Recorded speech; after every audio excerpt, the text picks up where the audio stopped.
Hello and welcome back to the FPL Tom YouTube channel with a very special Q&A ahead of Club World Cup Fantasy. Now, it's taken us a little bit of time to get everything set up, but I do believe we should be live, and fingers crossed there are no more technical issues. If there are, I mean, it's just one of those things, and we'll deal with it when it kind of happens. But thank you very much for your patience in the chat. As you can see, I'm joined by some absolute legends within the FPL community and now the Club World Cup community. I'm joined by Bobby and Tom. How are we doing this evening, lads? We doing good? Brilliant. Fantastic. Thanks for bearing with me through the pain of the technical difficulties. But how are we finding the game so far? What are kind of our early thoughts on it before, of course, the tournament kicks off? Yeah, I think I said it on the one we did with Fran, but there's just loads of players you can choose from. I like the pricing. I think the pricing's pretty good. There's some good cheap options.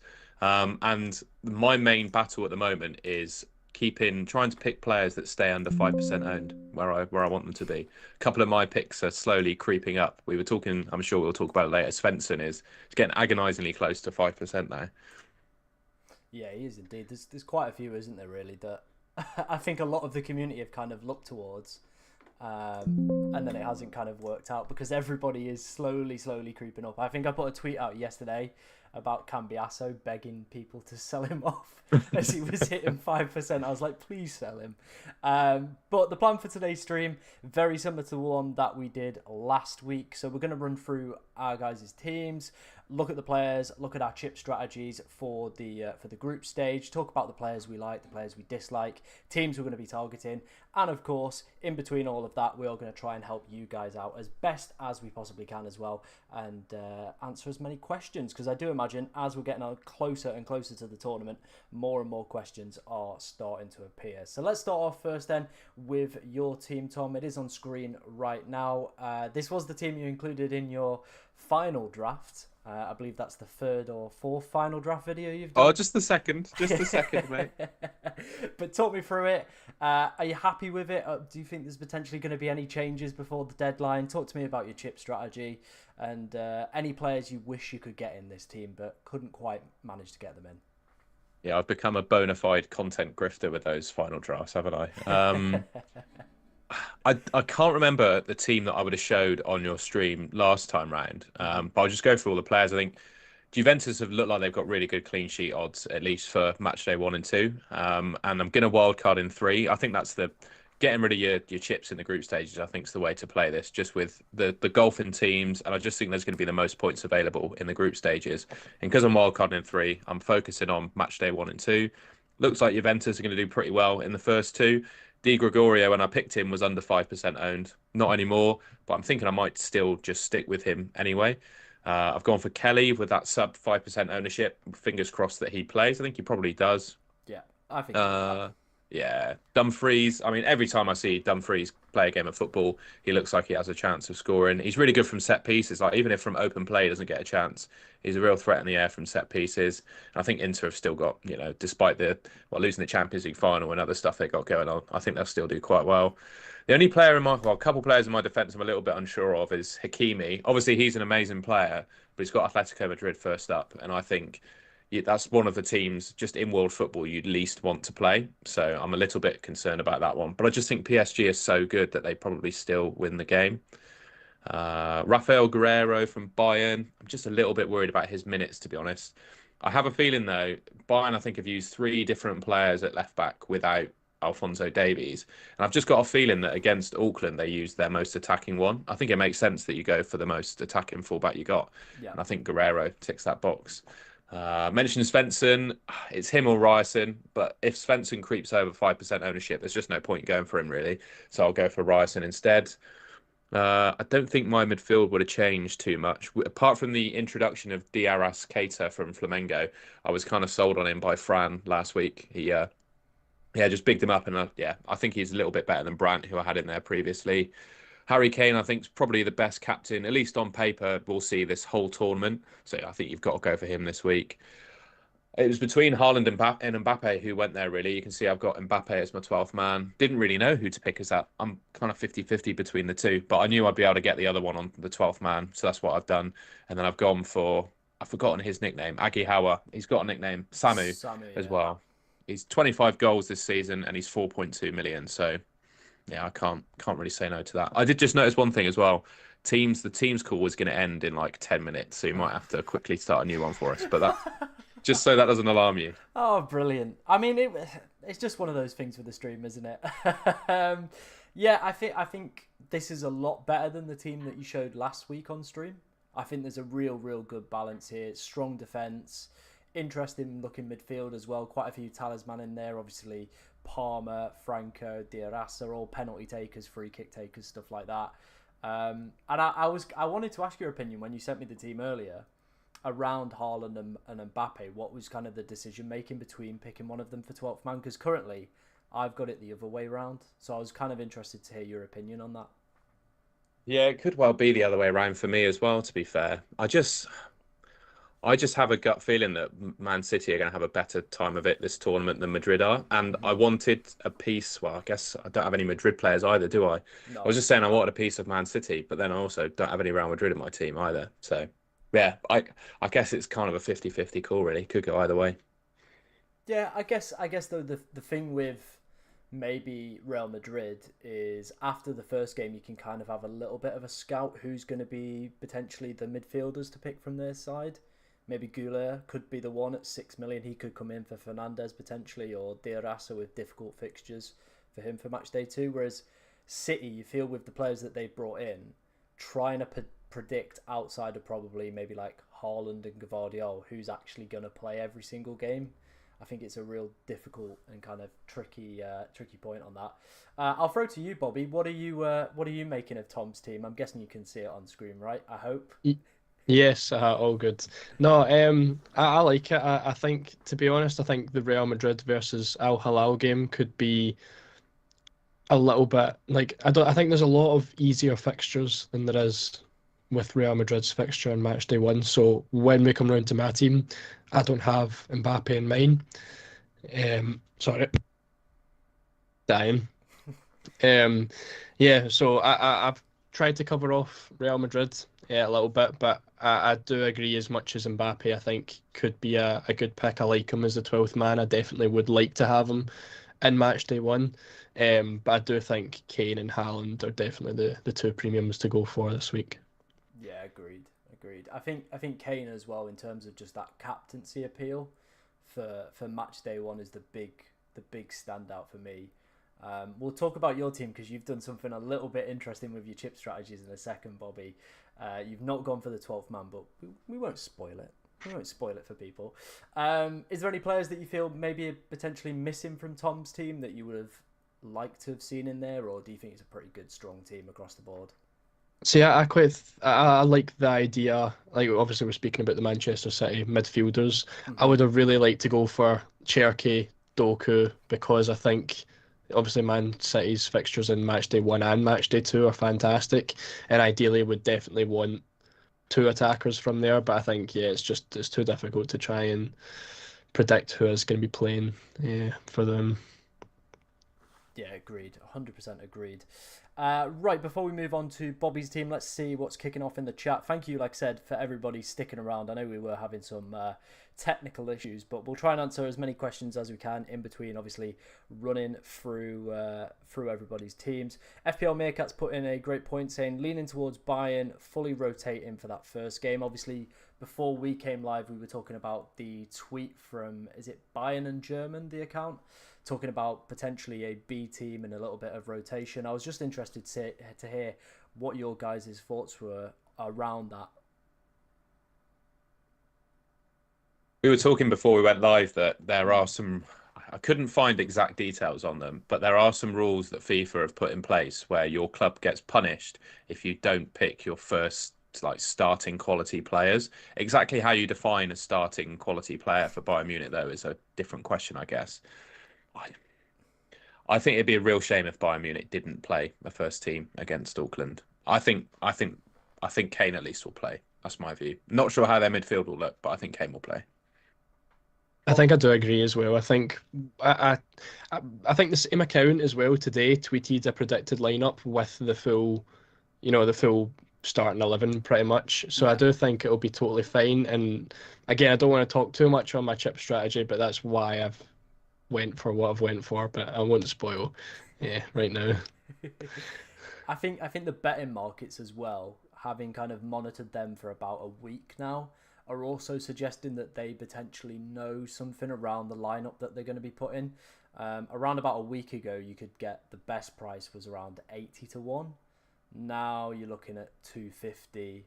There was 270-1 yesterday, and you just feel like the bookmakers aren't going to offer you 250, 270-1 on a football game if it's going to be, Bayern's youth players with some B team kind of first teamish players kind of scattered in there. It is going to be full strength Elise, Kane, probably not Musiala. I think they won't risk him for this game. They'll probably maybe bring him on last 20-30 minutes just to get him some match fitness. But even in those 20 and 30 minutes against this Auckland City side, could still do a lot of damage.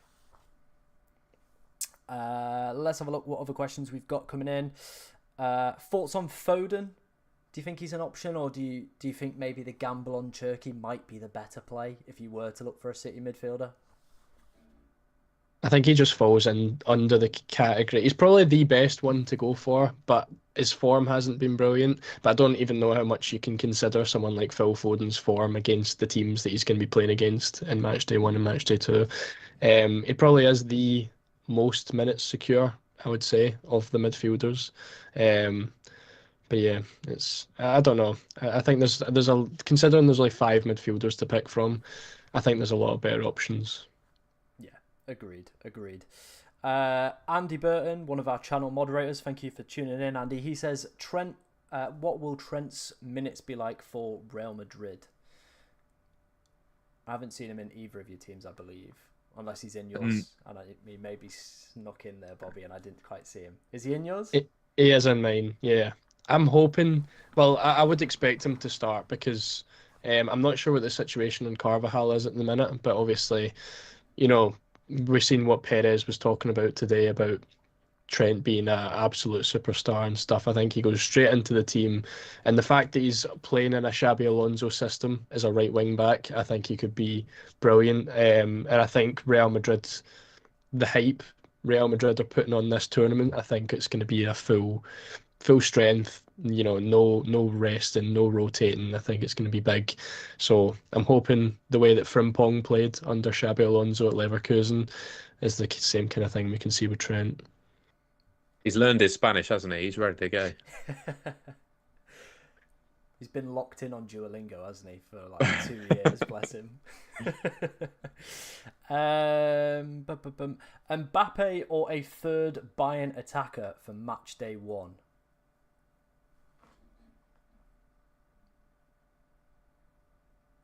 I guess it depends on who you think the third best Bayern attacker is to go for, really. Yeah, it's getting that prediction right, isn't it? If the predicted lineups come out and they're correct, it is going to be Koeman, and you go for it, and he plays maybe 60 minutes. It could really work in your favour. But if you get it wrong, maybe I don't know. I think when you consider the fact, like, it depends if you're getting 3 or 4 Bayern players, because I think if you can get Mbappe in, I would just go for the Bayern defender. Okay, I think that makes sense. Yeah, I think that makes sense. Because we talk about the goals for that game, don't we? But they've also got 82% chance of keeping a clean sheet as well. I've never seen numbers like it in a fantasy football model before. But yeah, it's like 82%, isn't it? Something crazy. Yeah, there's some wild numbers being thrown around for that game. To be fair, I think it's going to be the same case for a lot of the games. I think obviously Auckland looking like the worst team in the tournament, but considering how big and how small a lot of the teams are, I think there could be like so many rugby scores, and there could be big surprises like 5-6 nils in the first match day. Yeah, I think even City's fixture against Casablanca, Mm-hmm. like. I doubt many people in Europe have probably heard of Casablanca as a team. Yep. And the fact they're at like 33-1 as well already. Like most kind of normal FPL weeks or UCL match days where we saw a team at 33-1, we'd be all loading up. So that could even be a 5 or 6 niller potentially as well. Yeah. Wonderful stuff. We'll answer some more questions in the chat after we've gone through Bobby's team. So I'll bring that up on screen right now, and I'll let you take it away, mate. Talk us. Oh no, I won't let him take it away. The call has ended. Give me a quick second while I just get the call back up for these guys. See if we can get everything going back again. But we knew it was never going to go smoothly, and now I'm across three screens till everybody joins. But I'll quickly drop these guys a message, get them back in the chat.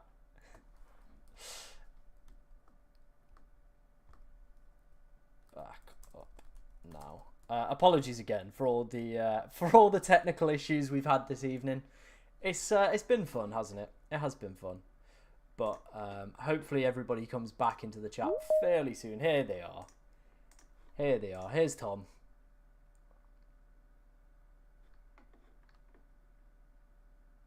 Mate, it was never going to run smooth, was it? It was never going to run smooth. Some technical difficulties. Everyone understands. It's all good. Oh, that is an interesting team, that, isn't it? I've just seen that. Bloody hell. Bobby. Oh, I'll shut up. I'll let you talk through it. Hold on, let me quickly sort this out. No worries, mate. No worries. We'll let you get settled, and then we'll let you take centre stage and talk us through this team and this different chip strategy from what I've seen from a lot of content creators as well. Okay, so I'm trying to think of what I've done differently. So I'm going for the max captain. So obviously, I think what I've seen a lot has been a lot of people going for the 12th man. Now, my reasoning for going for the max captain is because obviously Kane is the main captaincy that everyone seems to want to go for. I think with the max captain, obviously you get the most out of whoever scores best from Bayern. I feel like you've got clean, hat trick potential from every single one of the attackers. But at the same time, I think obviously we've already seen that they might be playing a second team. So it's just kind of, hedging your bets before match day one when we don't really know what's going to be going on. We don't really know how teams are going to set up. We don't really know how bad some teams are going to be. For all we know, there's a team much worse than Auckland out there. The likes of, I'm trying to even think of some of the, like Casablanca, for example. Yeah. So I feel like it's just a good reason to go and hedge your bets with the max captaincy. In the case as well that Kane gets benched, plays only half a match, that kind of thing. At least I've still got the likes of Haaland, and some other players. I don't want to try and pronounce that Flamengo midfielder's name. Players like that, I think, have definitely a good chance of doing really well. And then I feel like the 12th man for me is the match day 2 seems to be the week where everyone's going to be taking hits. I feel like the 12th man is just a good opportunity to kind of save a hit, get in whatever player I want, whether that's another Benfica player or someone like Mbappe as well. So that's kind of where I'm at with the chip strategy. A couple of my players I'm not 100% on. I did do my team selection yesterday and have slightly changed it around a bit because I did have Musiala in there. Doesn't look as though he's going to be playing, so I've brought in Coleman instead. Whether he stays there or not, I'm not 100% sure. Coleman or Gnabry, just kind of another Bayern attacker in there, but I'm not totally against Guerrero or Stanisic and going for one of the defenders, but I like the idea of going for the the all-out attack with Bayern, hoping that they can take a ton of goals off of Auckland. I've got Trubin in goal. I want to cover the Benfica defence. Their clean sheet odds aren't too bad for match day 1, and obviously they're the ones playing Auckland in match day 2. So I feel like I want to have one of those guys in. So Trubin seems to be the best option. He was kind of the goalkeeper option that I did have. It was between him and a Flamengo defender, or the Flamengo goalkeeper and Rossi and a Benfica defender. So I went for this at the minute. Varela is a little bit hit and miss. I feel like his minutes could be a problem. He does seem to be really, really good as a right back attacking wise. He's got a couple of goals and assists in his recent match. He can play in midfield as a central midfielder as well. But it is just whether he does start. I feel like if he starts, he'll be fantastic. And Flamengo's clean sheet odds are brilliant as well. So it's a bit of a punt. So I don't know, but I quite like him as an option. He probably comes out in match day 2 before they play Chelsea anyway. So it's just really a one-match punt and hope he does quite well. Obviously, the same with Tom. I think everyone's got Svensson. Again, if he goes over 5%, then he just comes out for probably Ryerson, who I think is also under 5% owned. Is that right? No, he's about 10. Is he? Oh, is he more than that? All right, okay. Yeah. Well, You got me I don't know. excited then. I'm going to check. Have to rethink that then. I think he's about Hopefully 10. he does stay under 5% then. But we'll see with that. In midfield, I did have Vitinha in. He came out for Cockchu again. Just I had the extra money in there. I feel like he's got a better match day one fixture, and he offers kind of the same thing that Vitinha does, obviously without the penalties. And obviously again he plays against Auckland in match day two, so saving myself a transfer, and I can really do well with the hits. And I feel like everywhere else is kind of about the same. I've went for Yildiz up front. I had a differentials video a couple of days ago, and he was in there. I prefer him to Kolo Muani slightly. Again, he's 0.8, I think, cheaper. And I think he's just a nice option. I think it's a bit of a 50-50 with those two, though. Obviously, both under 5% owned. And I think Juventus, their goal odds are fantastic. The fact that, 99% of the Juventus players are under 5% owned. I think Juventus are going to be brilliant for match day one and again match day two as well for the scouting bonus points as well. Then obviously Trent, who I did kind of speak about. I think I've kind of covered Trent. And I think everyone else is pretty template. So I think that's pretty much it for my team. No, I really like it, mate. It's different from what I've seen from a lot of content creators. Obviously, like I said, you've gone for that alternative chip strategy as well, which I think when you explained it made complete sense. I think in that buy-in game as well, we could get somebody like an Elise or a Coman that absolutely pops off and Kane does nothing. And everybody like me and Tom, who've gone for the 12th man, could be sat there with just, having to look for new captains and stuff like that. Whereas Elise or Coman very easily could go and get a couple goals, maybe a few assists thrown in against this Auckland side. And that's you set and off to a great start. I like the picks of the Benfica players as well. I think they're a really undervalued team, especially with Auckland in match day 2. I like that. And I think you made a great point about Juve as well. I think that's a team that nobody's really looking at, but if you look at their opening 2 fixtures, they are very, very good, very succulent, to be honest, from an attacking and a defensive standpoint as well. So hopefully everybody watching this stream decides that they're going to sell off Cambiasso so he can go back under 5%. That's the dream. Yeah. Just to answer your question on Ryerson, he's 7.4.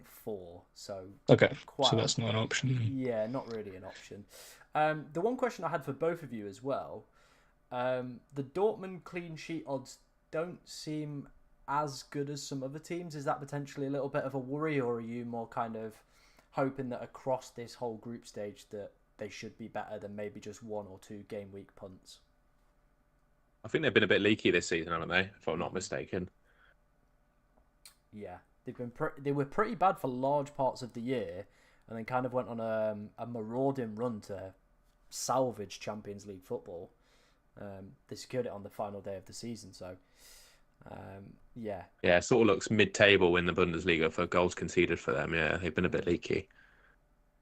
I think, to be fair, I think if Svensson does go over the 5%, I might just move away from Dortmund completely. Because, I was going to ask you that, yeah. Yeah, I think Dortmund, like the win chance is decent for Dortmund. Their goal odds are pretty decent, obviously with Svensson being, the attacking wing back. On the off chance that they do keep a clean sheet is just a big, obviously really nice on top of the potential attacking returns. But if he does go over 5, I probably would just look totally elsewhere and go for a different team at that point. What are the other defenders that you've got lined up? I don't obviously want to give away any under 5% players that you've kind of maybe earmarked, but is there any teams in particular if you've not got any names for me? I'd probably have to look at Benfica again and then maybe look at swapping out Cockchu again because I want Pavlidis for match day 2, 100%. So I'd maybe look at doubling up on the defence, even though Boca Juniors isn't the best game ever. I think they've still. I can get up the clean sheet odds. And I saying that Benfica's still like about 36% for match day 1, but again, you'd be hoping for a locked-in clean sheet in match day 2. So I don't know. It's another one to maybe have another look at. Maybe Chelsea go for a Cucurella or something. Could be a good move. I think Colwell's maybe under 5% as well. So maybe he could be another one that you take a look at. A little bit expensive for what he is, though. I think he's like 5.3 for a centre back. Does feel quite expensive, but again, that under 5%. I think we spoke about it with Fran last week. Could be the way to play it with defenders, because if they do keep that clean sheet, they're gonna pick up an additional 2 bonus for doing absolutely nothing, just doing their job basically. Yeah. I'm trying to think what other questions I've got for you. Tom, your thoughts on Bobby's team? Do you like it? Yeah, it's great. I feel like I'm freeloading off your guests on these last 2 streams because both Fran and Bobby are giving me so much to think about with my team. And I echo exactly what you said. It's different, but everything you explained, Bobby, makes complete sense. And you've really given me something to think about with my team.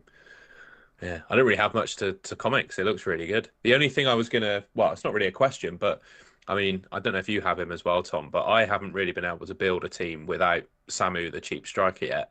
And you've done it, and you've got a really good team without him. So I might consider, doing some tinkering without him, see what I can build.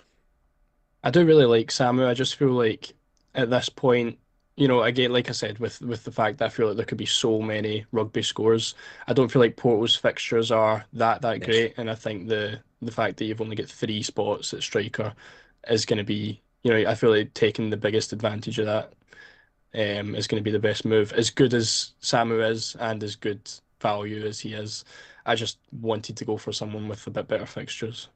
Absolutely, yeah, makes sense. Yeah, makes complete sense. But I'm trying to think if I've got any more questions for that team. I know I definitely had one rattling around in my brain. You playing the wild card in 3, or are you saving it wild card in 3? Let's go in 3. Yeah, I think pretty much everyone here is the wild card in 3. Could you give your kind of thoughts on why that's the correct strategy? Because I've had a few people question it in some of my videos. Why am I using a wild card like a free hit? So, any kind of thought process behind why you're doing it? I think, to be fair, it's got to be the same reason pretty much as everyone else. I think a lot of teams will have qualified by then, so if you're going to see rotation, that's going to be the best time to do it. A lot of the big teams are playing against each other. You don't want to, I think it's just going to be better to obviously go for some of the easier fixtures considering the level of teams in the tournament. You don't want to be picking, who are Man City playing match day 3? Is it Benfica? Or I don't know. Is it Benfica? No, it's Juve. It's Juve. Juve. So Man City and Juve are playing against each other in match day 3, the 2 teams with the best fixtures in match day 1 and 2. So I wouldn't want those guys coming up against each other when you can target some of the easier teams. And obviously, as you say, it's a free hit because you get the unlimited transfers before the round of 16. So I feel like I have heard obviously the other strategies with the wild card. I just can't see past wild card 3, to be honest. I feel like it just looks too good on paper. Yeah, agreed. I think as well you've got Benfica versus Bayern match day 3 as well, which obviously the position we're all going to be in targeting these Auckland fixtures, most people are going to need to shift off those assets as well. A point I wanted to raise, and one I was actually going to save for my team. I'll save it for my team. But it's around hits and stuff like that with this game, which works a little bit different. But I'll save it for my team because I put a tweet out yesterday and it might have upset a few people. Let's just put it that way. Let's have a quick look what's going off in the chat before we move on to my team and then finish up just kind of doing quick fire questions. By the way, Bayern just announced that Sane will join the team for the Club World Cup. We spoke about this before we went live. Again, that's another player that could see some minutes in this Auckland game. I think with him obviously flying back from Turkey, though, I don't think he starts the game. I don't know what you guys think on that. Yeah, it's hella travel load and jet lag, isn't it? He's not going to have trained for... I don't know if he played for the German national team as well. But yeah, when's the last time he was on grass kicking a football? I wouldn't be too confident of that, to be fair. I think how many minutes are they going to give him as well that he's not part of the team anymore? Yeah. So it's kind of that's an interesting point because someone raised it on my Twitter the other day as well. How many minutes do you think Franco's going to get now that his move to Real Madrid's been confirmed? Because I imagine there might be some sort of clause in that contract that hasn't been announced.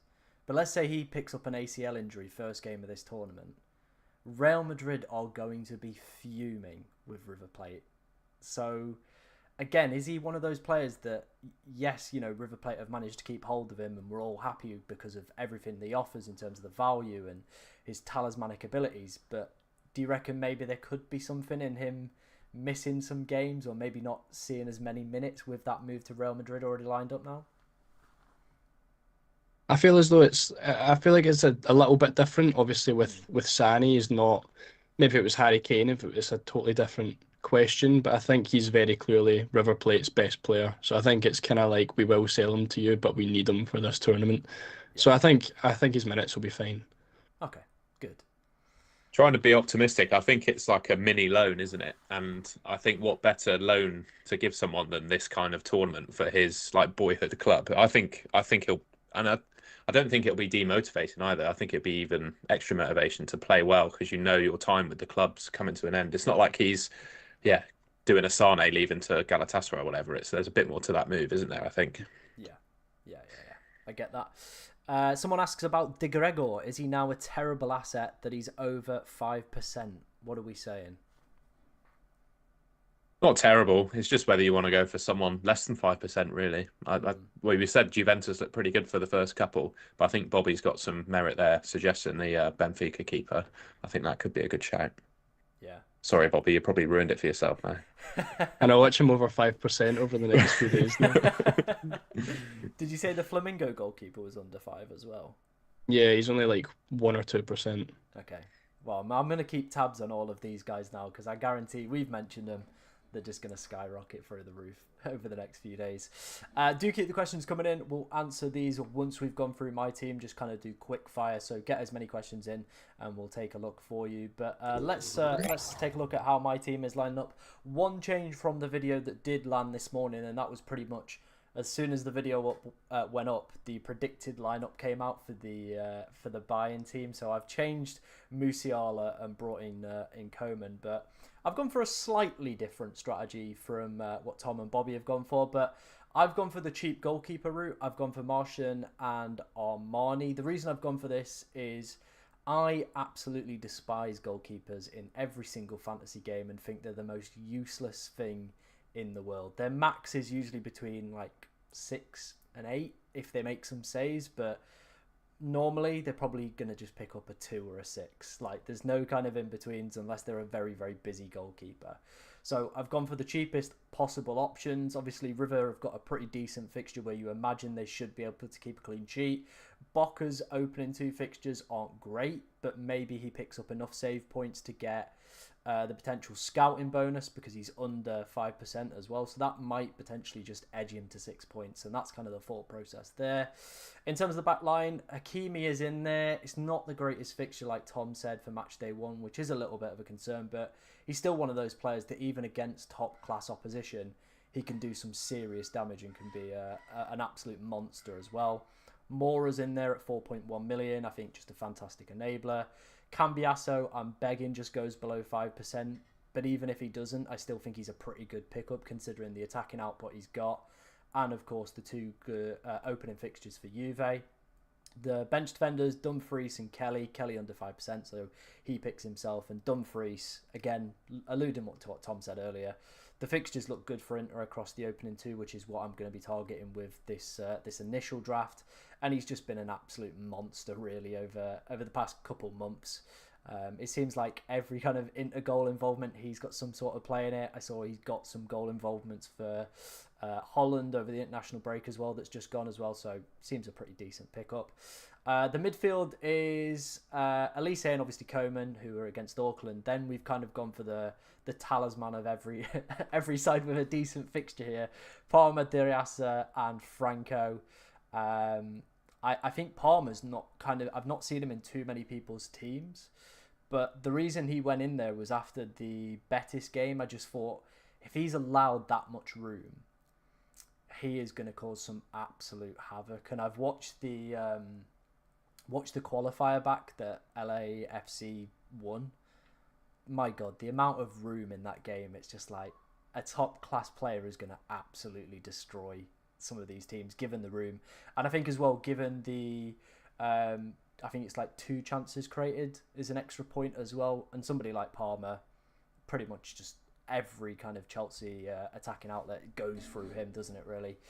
And then finally the forwards, I've got it the other way round. I've got Haaland as the 12th man, and Mbappe in the squad, Kane captain, and then Samu as the cheap player. But I am going to do a little bit of tinkering after this and see if I can maybe get rid of Samu and have a look at the more premium forward, shall we say. You've given me some food for thought, Bobby, let's put it that way. What are you guys making of that team? Any players you like, any players you dislike? Yeah, I'm open to suggestions. I like the goalkeepers.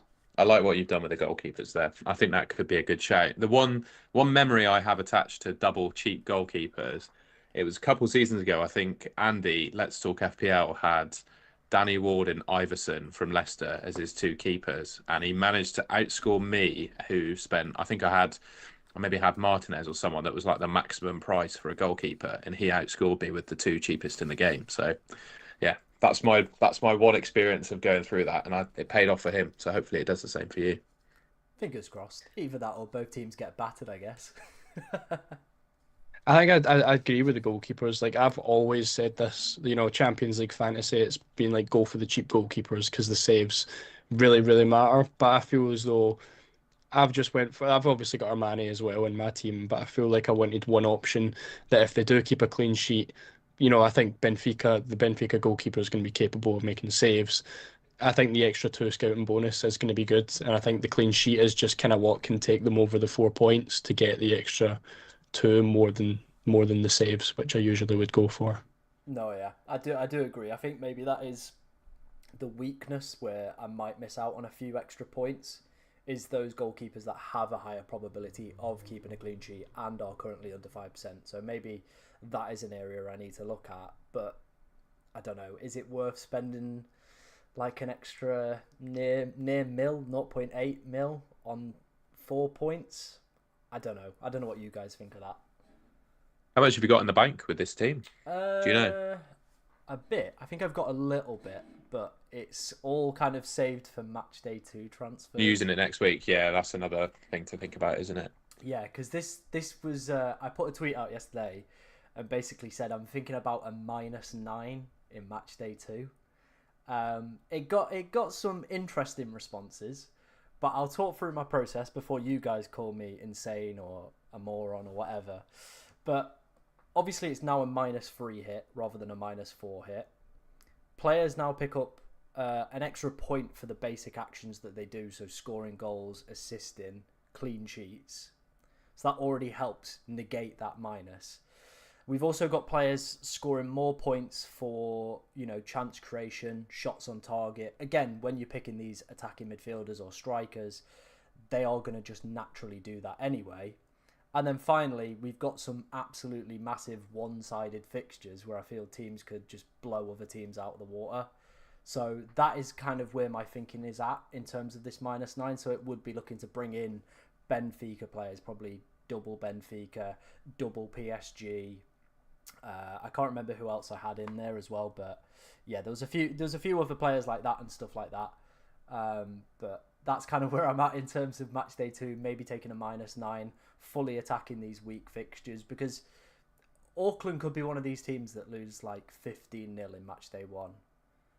It's going to be like a San Marino international game, isn't it? As far as I'm concerned. Yeah, and like you've got to think about it and go, do I want, I want to try and then get as many Benfica players in as possible. I think a lot of people will also be in that same position where they've built teams like mine that don't have any Benfica players. Like Bobby's already at an advantage to us because he'll have them in.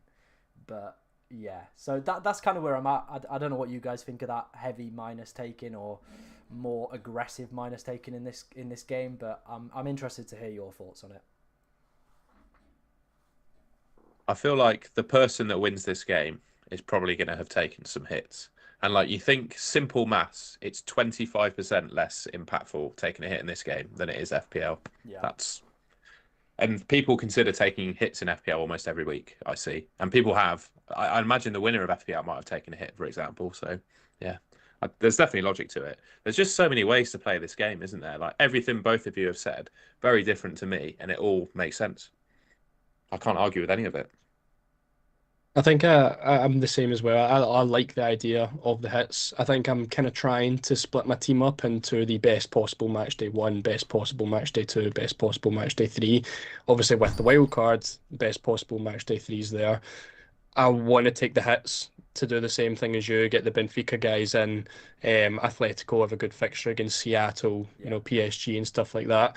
And that is why I'm on the 12th man in match day two strategy, because I feel like that's one less hit that I'm going to have to take. Um, I do feel as though I'm sacrificing a little bit in match day one, because I'm looking at both of your teams and thinking as I think my team might be a little bit weaker in like maybe two or three positions. Um, having Benfica like Cockchu in midfield, yeah, ideally that would be someone else. Maybe that's something, and having the more expensive goalkeeper and the more expensive striker, whereas you have Samu. Um, but I think the hits is definitely a good move, and I think what you're saying about, it being less than what it normally is, definitely makes it a little bit more appealing to do so. yeah. I mean, it's going to go one of two ways, isn't it? Really, I'm going to take the -9 and I'm going to look like an absolute genius, or I'm going to take the -9 and everyone's absolutely slating me on Twitter. But again, I think it's just one of those games where nobody's ever going to ask me about what my Club World Cup rank was. I'm putting on my gravestone, mate. I don't know about you. You know what I mean? Like our FPL ranks and our Champions League ranks, they matter because that game is every single season. People will be like, okay, I want to take advice from this guy because he's done well.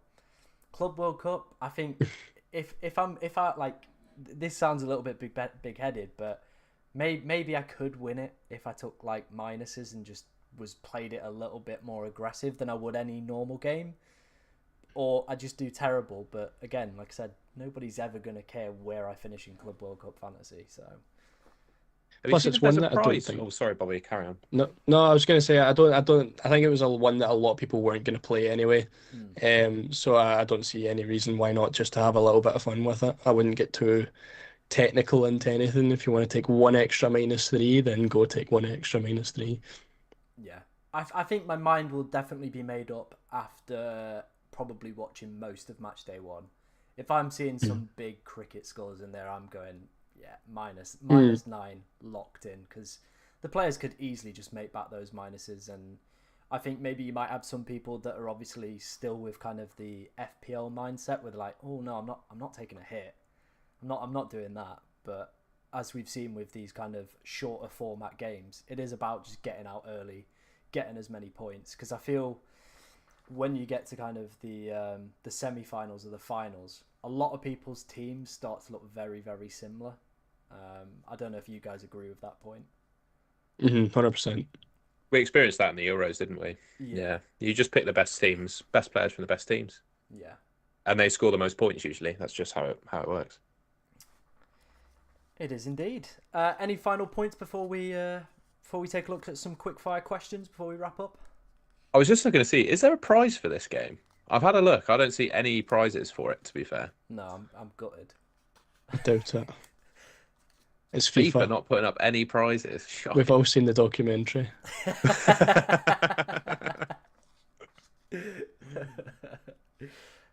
I don't know if either of you are doing the fan team game. Nah. Not Might make a fancy. team tonight. Might make a team tonight. It's quite interesting because obviously it's just wild cards every round, isn't it? So you can just target the best team. So should be a bit of good fun, I reckon. But hey ho.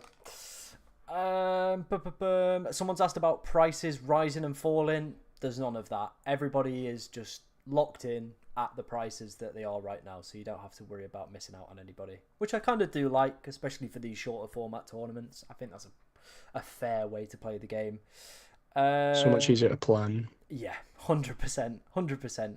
Thoughts on Messi as the 12th man? He's definitely going to play with the pressure from FIFA. What are you guys thinking? I think I said this on the stream with Fran. Obviously, Messi, he's still up there as one of the best players on the planet. I just don't trust the team he plays for. I don't think the team he plays for, they're just going to have enough chances. Although saying that, he could be so good that even on his own, he can do stuff. I just think there are better options. That would be my view. You can just do better. Especially with just three strikers. I think there's better fixtures, there's better teams that you can have. Yeah, I agree. He probably will do well. He'll probably do fairly decent, but he's not in any games where the team's gonna go and win 15-0 that we're seeing with quite a few. So Yeah, he's not playing an Auckland or a Casablanca, is he? He's mhm. actually got some fairly respectable teams. Like a lot of the Egyptian fans think they're actually going to beat Inter Miami match day one as well. I genuinely have never watched the game from Al Ali, and this will probably be my first and last. But hey ho, you never know what could happen. They think they're the best team to ever grace the land, but maybe they've got a bit of like Manchester United syndrome, really. Most trophies in football. There we go. There we go. They're gonna add the Club World Cup to that as well. Let's have a look what other questions we've got in here as well. Match day 2, Chelsea versus Flamingo. Thoughts on the results of that game? What to do with the players from Chelsea and Flamingo in your squads heading into match day 2? I know, Bobby, you've got a few Flamingo players. I think you said you were going to look to offload them ahead of match day 2, right? Yeah, so they will all be coming out, and that'll be whether that's hits or not. But yeah, that'll just be coming out and then trying to go for, the Benfica players, stuff like that, because they're similar priced, which is quite good. Yeah. The Benfica players are quite cheap, so yeah, I'll just be taking all of those guys out. Cool. I think my plan is to take DRS out in match day 2. I'll probably stick with Cole Palmer though. I still think he's a pretty big game player. Tom, you've got DRS right as well, or I'm Yeah, probably absolutely butchering his pronunciation, by the way. So apologies for that. everyone knows who you're talking about. It's fine. I was just looking at there's one outstanding Benfica midfielder, isn't there? And I've completely forgotten his name. But I was just going to move him on to the Benfica midfielder. Yeah. It's Artuglu, isn't it? If that's correct, the Turkish guy. He's put up some pretty sensational numbers, and I think he'll do even. Is Di Maria? He's not sticking around for the Club World Cup, is he? Di Maria. Yeah, he's sticking around. He's sticking around. Okay. Regardless, still Artuglu is going to be, if that's how you pronounce it, I think it's going to be my replacement. Nice. What other questions we got? Someone's asked about Marmoush. Do you think he potentially could be a good pick or not? Again, it's the striker spots. Yeah. I think Haaland's going to be better, and I think there's just better strikers that you can get. And Marmoush isn't even playing as a striker anymore, so yeah, I think there's better options. Agreed. I don't know if you've noticed this, Bobby, but I spoke to Tom about it. How highly owned all the Egyptian players are, and maybe the potential traps that they could cause on this game in terms of effective ownership as well. Could be some funny ones, especially if they do well in that opening fixture. If they win like a 4-0 win, we could all be like 1-0 rank heading into the second Yeah, game week. I know. I never thought because it was you that told me how highly owned they all were, and I had to have a look at it. I was like, Jesus, like how many people from Egypt are playing this game? But that would be crazy if Al Ahly do go and beat Inter Miami like 4-0, and then there's people out there with triple Al Ahly defense. It's gonna happen now. We've spoke it into existence. Who's better for 12th man, Palmer or Messi? Palmer. Yeah, I Yeah. think I agree with that one. Is Doku a good pick? I think we kind of touched on City earlier. Probably quite hard to predict the midfield, really, isn't it? So probably a no. I know they got good games, but I'm not sure I really rate Doku as a player in general, really. He Him, annoys me.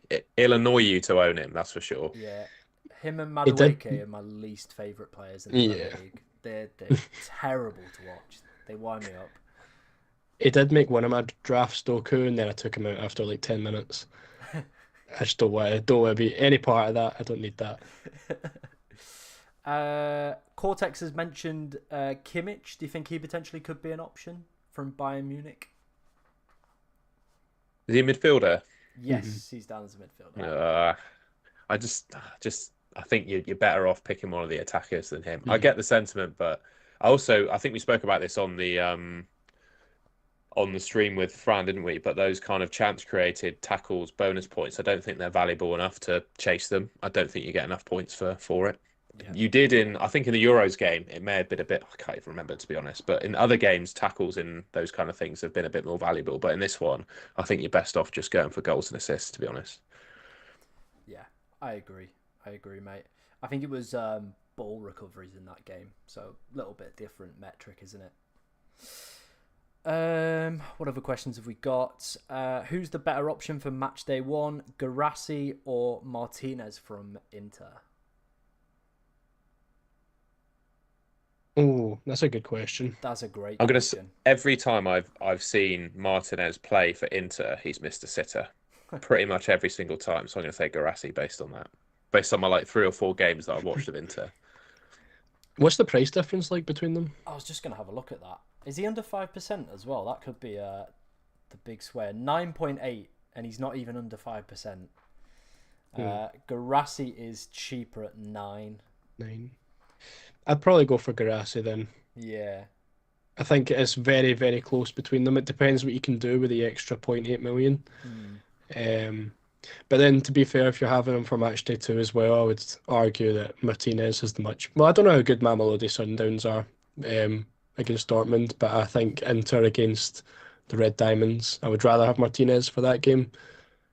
So I think it's very 50-50 for match day 1, though. Yeah. Favorite differentials that we've not mentioned so far. He's keeping them under wraps, are you? I don't actually have many that I don't have in my team, to be honest. Bobby Yeah, had I'm some. gonna- Bobby had some gems. I think he was mentioning there. I know, I think I've kind of already... The ones that I want, obviously, are in my team. Ones that I've not mentioned, I'm gonna have to have a look at them again. So come back to me in 2 minutes, All and right, mate. I'll bring you 3. Wonderful. I'll chuck in Madueke for you, I reckon. Even though you said he's going to be annoying, I think you have to mention him. Yeah. Coman as well is only 2.4. Gnabry's only 2, but you'd imagine that probably goes up before the game starts. Yeah. I didn't realise that Coman and Gnabry were so low owned, to be honest. I imagine if we get kind of fairly reliable lineups or It's gonna stuff shoot that's up, innit? predicting Coman in there or Gnabry, either way, probably their ownership goes above 5%. You imagine. Someone's asked a great question. How many times can you change your captain in a match day? Yeah, I've had that and I've not been able to answer it. I was thinking that as well. I feel like that's the most confused. Like they've worded it so confusingly. Yeah. I just feel as though it's the same as Champions League fantasy, but you can change it once. You can let your captain play, and if you don't like it, you can change them one more time. I think that's kind of how I've got what I've got from it. I thought you could change it like after like unlimited times once they played, but again, it is the way that they've worded it doesn't quite make sense. Yeah. It says both of those things. I've just read it now. It says both of those things. It says you've got unlimited changes, but you can only change it once. Yeah, is that maybe just like if you can change it and then before they've played again, if you want to change your mind, you can change it again. I get what you mean. So before they actually kick off. Yeah, you can just change it to whoever you want until you've decided, and then kickoff happens, and that's it locked in. You've had your one change. Right. Okay. I That think makes sense. that's what I would get from it. Yeah, that makes sense. Maybe then I'm going to potentially look at tinkering my team here then. I might swap Mbappe and Haaland round for 12th man. Because I think Haaland could be the better captain. Yeah, I would agree. Ooh. But yeah, it's a I'm little thinking bit of doing confusing. Bobby's chip strategy now as well, you know. That was really compelling what you said. He's flipping and he's flopping. We're getting the third video. The third and final draft. The final draft. We'll get there in the end. Are you planning on doing some deadline streams, Bobby, for this game, or just content? I can't on Saturday, no. I'm not available on Saturday. I don't know if I'll do any more videos. I was kind of like, I don't really know what else there is to cover, to be honest. I feel like there's not really a lot you can do. So I might just leave it and then do the rest on Twitter. Fair enough, mate. It'd be interesting to see what the the views are like once obviously the tournament's kicked off and stuff, because it could be absolutely terrible and people hate the tournament, or it could be good. I don't know. We'll wait and see what happens. Final question before Bobby gives us his 3 differentials. Do you think signings like 8 Nuri will play? I've taken Guardiola out of my team because of that signing. I had Guardiola locked into my team until that was confirmed, and now I've taken him out. I don't know if 8 Nuri will definitely play, but that move was enough for me to get rid of Guardiola. I just don't trust it anymore. No, that makes sense. I think I would say the same. Come on, Bobby. You've teased us for long enough. 3. Let's have these differentials. All right, I'm starting off with Pavlidis, 4.3% owned. Cracking Obviously, shout. yeah, one that no one has for match day 1, but very capable of doing something in match day 1. And then obviously you get the Auckland fixture match day 2 without having to make a transfer. Stanisic, I don't think any of us had Stanisic or mentioned him. What are you guys thinking on Stanisic? I think if he's in the predicted lineup, I would be confident on taking a punt on him defensively. Yeah, agreed. Yeah. And then Actor Koglu, another Benfica player. I feel like Benfica's so underrated. Yeah, for at least a match day 1 and 2. Where are Boca in terms of the league this season? I know it's only just started, but have they started well or? I don't think they've won in their last 4 matches. Oh dear. Okay. Maybe we might be getting some Benfica players in there. Yeah. You got that keeper, mate, as well. Oh yeah, that's gonna go well. This 4 million, isn't it? Yeah, they've not won in the last 4 games. They won 1 on penalties, but yeah, they've actually not won in 90 minutes since, when was that? April. The 20th of April was the last time they won in 90 minutes. So yeah, make of that what you will, I guess. And then the Auckland fixture. See if Benfica go and beat Boca like 3 or 4-0, and then they've got Auckland in the next match. It's gonna be hits getting made. Yeah, it's when then they go and lose to Auckland. That's the real. Wonderful. Thank you very much for your time tonight, guys. Massively appreciate it. Thank you for everybody for sticking with us through the technical issues. Hopefully those are all sorted and we won't have any more. Like I said, go and check out Bobby's channel. Go and check out Tom or Golden Goals channel as well. These guys are producing some absolutely cracking content for Club World Cup and for FPL. And Bobby's been smashing it out of the park as well with the Champions League content over recent seasons. So go and check these guys out. Go and drop them a follow on Twitter as well. They're both posting valuable information if you are playing the Club World Cup fantasy game as well. But yeah, thank you for your time, guys. Any final thoughts from you guys? No, thank you for having me. I appreciate it. Likewise, mate. Yeah. Anytime, lads. We'll definitely do some more stuff together in future, building up to FPL and obviously Champions League if we've got some time. I'm trying to find the end slide on my OBS. Where's it gone? There it is. Thank you very much, like I said, guys. And yeah, I don't know if there'll be any more video content from me, but there will be a deadline stream on Saturday. So yeah, look forward to seeing a very tired Tom at like 10, 11 o'clock at night. Cheers all.